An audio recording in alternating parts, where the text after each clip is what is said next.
भूतों के भगाने का मंदिर। भूतों को भगाने का मंदिर प्राचीन काल से लेकर अब तक भारतीय समाज तंत्र विद्या का काली शक्तियों और जादू टोने जैसी विद्याओं में बहुत विश्वास करता है।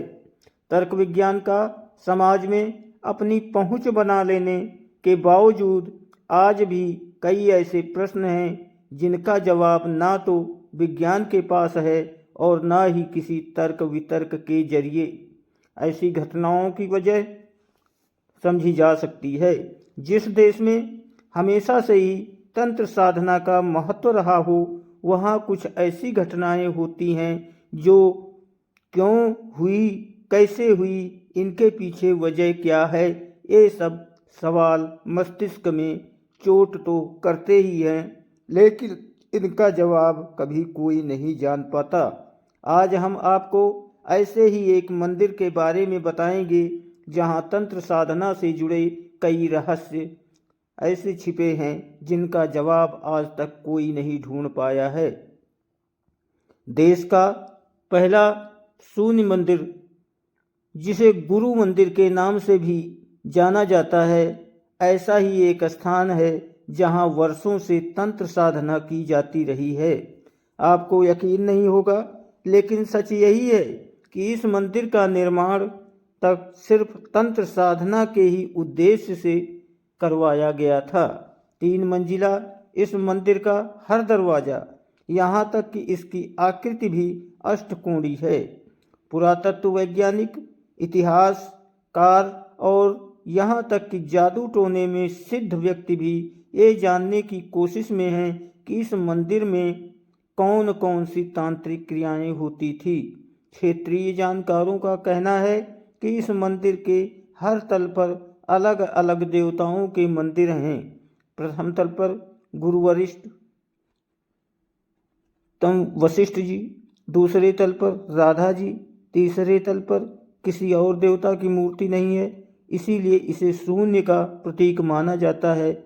इस मंदिर की खासियत ये है, इसमें मौजूद 8 द्वारों में से मात्र एक गुरु का था और बाकी 7 सप्तपुरियाँ अयोध्या, मथुरा, माया, काशी, कांची, अवंतिका और पुरी के नाम पर रखे गए थे। बंगाल के तत्कालीन महाराज जय नारायण घोषाल ने जब सन 1814 में इस मंदिर का निर्माण करवाया था, तब ये 84 बीघा जमीन पर फैला था, लेकिन अब इसका ढांचा टूटने लगा है। योग और तंत्र साधना करने के उद्देश्य से बनाए गए ऐसे मंदिर भारत में सिर्फ 2 जगहों पर ही हैं। पहला यही मंदिर जो बंगाल के हथेश्वरी में स्थित है और दूसरा दक्षिण भारत के भदलपुर में है। योग साधकों और तांत्रिकों का मानना है कि इस मंदिर के तीनों तलों पर स्थित मंदिरों में सबसे ज़्यादा अहमियत सूर्य मंदिर का है, क्योंकि शून्य को प्राप्त कर लेना ही सबसे बड़ी तपस्या है। ब्रह्मांड शून्य है, पृथ्वी शून्य है।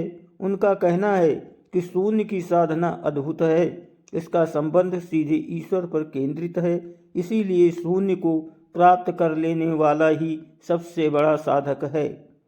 तंत्र साधना करने वालों का कहना है कि कोई भी साधना तभी पूरी मानी जाती है जब आपका कोई गुरु या मार्गदर्शक हो। पहले तल पर गुरु और तीसरे तल पर शून्य के होने का यही अर्थ है कि गुरु से होती है हुई ये साधना शून्य पर जाकर खत्म होती है और शून्य को प्राप्त कर लेना साधना की चरम सीमा है। ये वो अवस्था है जब हर चीज़ अनंत होने लगती है। मंदिर के हर तल पर अष्टकोणी या 7 ऐसे खाने बने हैं जहां बैठकर प्राचीन काल में लोग तांत्रिक क्रियाएं और योग साधनाएं किया करते थे। इस मंदिर के भीतर बंगला भाषा में गुरु के शब्द भी लिखे हैं और कुछ ऐसी आकृतियां भी बनी हुई हैं जिनके पीछे के रहस्य आज तक शोध का ही एक विषय बने हुए हैं।